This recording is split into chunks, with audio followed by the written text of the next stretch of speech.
Kita lanjutkan dialog kami, Mbak Samara. Kami juga ingin mengetahui, tadi saya sempat menanyakan kepada Anda sebelum jeda pariwara, dengan adanya sikap dari pemerintah Indonesia, tentunya ada beberapa negara lainnya yang juga mendukung langkah Indonesia, terutama salah satunya mungkin Rusia yang mendukung hal tersebut. Bisa Anda komentar sedikit, Mbak Samara? Saya kira pasti negara-negara lain menghormati kedaulatan, menghormati konstitusi dan prinsip yang kita pegang sebagai negara, sebagai bangsa. Jadi pastinya saling menghormati ya posisinya dalam hal itu. Tapi Mbak, di dalam momen ini juga saya tuh kami ingin sampaikan bahwa meski ada isu yang sedang berlangsung saat ini, pembangunan olahraga nasional terus berjalan gitu ya. Kita harus sadari bahwa pembangunan olahraga kita tidak berhenti, terus berjalan di tengah isu ini ke Kemenpora gitu ya. Pak Menpora juga pemerintah secara keseluruhan di bawah pimpinan Bapak Presiden tentunya berkomitmen memperkuat pembangunan olahraga nasional. Saat ini memang kami sedang fokus juga melakukan penyusunan blueprint pembangunan olahraga nasional. Kita memperkuat cabang-cabang olahraga unggulan, 17 cabang olahraga unggulan yang dipersiapkan dalam berbagai event baik Asia Tenggara, Asia maupun dunia, SEA Games, Asian Games, dan tentu saja Olimpiade, karena sekali lagi kita masih bisa ikut serta dalam Olimpiade 2028. Tentu saja mungkin ya ke depan fokus terhadap misalnya pusat latihan tim nasional yang saat ini sedang direncanakan dibangun. Jadi kita masih fokus terhadap pembangunan olahraga nasional dan itu harus menjadi fokus kita ke depan gitu. Baik. Bang Hadrian juga merespons hal tersebut, adanya tekanan publik pula yang juga tetap mendukung langkah pemerintah dan juga menolak ada hadirnya atlet-atlet dari Israel. Bang Hadrian. Ya, tentu itu bentuk komitmen negara terhadap kemerdekaan Palestina.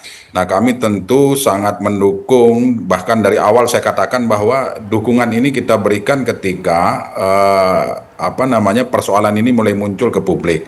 Nah, yang terpenting adalah olahraga itu bukan hanya sekedar persoalan sportivitas, olahraga bukan hanya sekedar persoalan kalah dan menang, tetapi di olahraga juga tentu dijunjung nilai-nilai kemanusiaan. Nah, atas dasar itulah maka kami di Komisi 10 terus mendukung langkah-langkah pemerintah.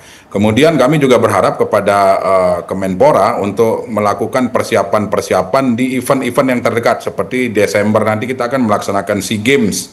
SEA Games ya tentu Kemenpora hari ini sedang bersiap untuk pelatnas atlet-atlet atau cabur-cabur yang akan dilaksanakan di SEA Games. Saya berharap dengan kejadian atau surat yang dikeluarkan oleh IOC ini tidak mengganggu persiapan-persiapan tersebut. Saya meyakini kita memiliki presiden yang hebat, yang diplomasinya diakui oleh dunia, maka apa yang dilakukan atau yang sudah disampaikan oleh IOC hari ini ya tidak terlalu berdampak lah bagi perkembangan dunia olahraga kita. Saya meyakini Indonesia masih akan tetap dipercaya baik sebagai tuan rumah Olimpiade maupun event-event internasional lainnya. Mudah-mudahan nanti Bang Okto kembali ke Indonesia membawa berita yang bagus dan saya meyakini berita itu akan bagus. Begitu Mbak. Ya, baik. Prof. Aryawan, apakah menurut Anda diperlukan adanya diplomasi olahraga internasional menyikapi hal ini?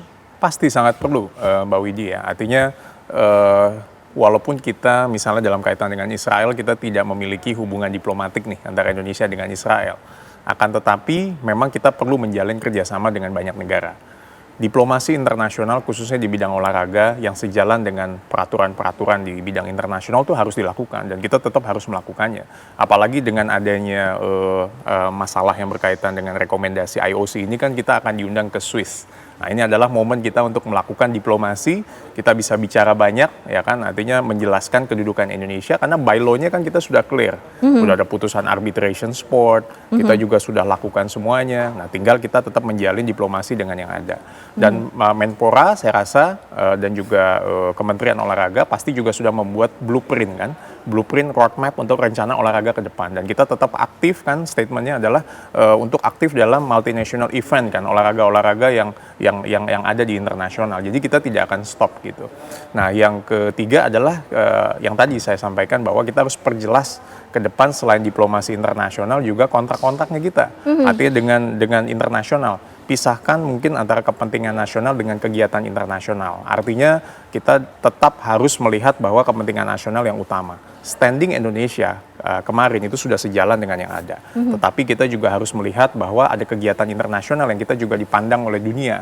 Kita juga nggak boleh diskriminatif, tetapi kita juga taat kepada konstitusi kita menentang segala bentuk penjajahan, perdamaian ke dunia, ketertiban umum sesuai dengan konstitusi itu adalah yang paling penting. Karena ketika itu bertabrakan, tentu kita harus mengutamakan pijakan dari kepentingan nasional. Apalagi Pak Presiden Prabowo kan sudah clear, two-state solution adalah solusi yang ditawarkan. Dan ke depan Indonesia akan tetap berperan aktif dalam kaitan dengan diplomasi internasional. Nah, kebetulan yang ketemu adalah berkaitan dengan olahraga, berkaitan dengan IOC ini.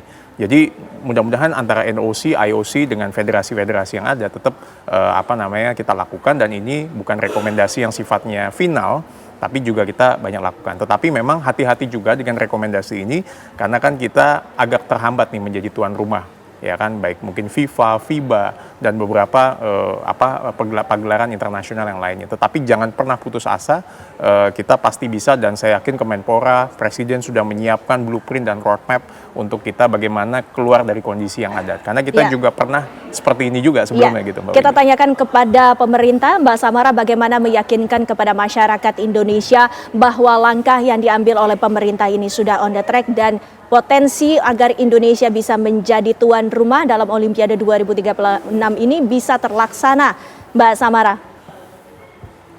Saya yakin masyarakat Indonesia pasti juga menyadari dan mendukung langkah pemerintah gitu ya, yang tentu saja berpegangan pada prinsip konstitusi kita, prinsip undang-undang dasar kita, apalagi utamanya untuk menjaga keamanan, ketertiban umum. Saya yakin masyarakat Indonesia memahami, menyadari dan mendukung langkah itu. Dan tentu saja saat ini Pak Menpora terus berkomunikasi dengan Bapak Ketua Umum KOI, Bapak Okto, di mana di situ tentu saja Pak Menpora menyampaikan agar KOI sebagai badan yang berada di bawah naungan IOC untuk terus melakukan negosiasi gitu. Jadi memang prinsipnya kami sebagai pemerintah saat ini, ya Indonesia saat ini melakukan negosiasi kepada KOI, karena memang KOI lah yang menjadi badan di bawah naungan IOC dan menjadi garis terdepan dalam negosiasi olahraga internasional ini. Baik, terima kasih Mbak Samara, terima kasih Bang Lalu Hadrian, terima kasih Prof. Aryawan. Waktunya bersama kami di Apa Kabar Indonesia Malam. Kita tentunya berharap bahwa kedepannya semua berjalan dengan lancar. Dan pemirsa, kami masih akan kembali selepas jeda menghadirkan dialog lainnya usai jeda pariwara berikut ini.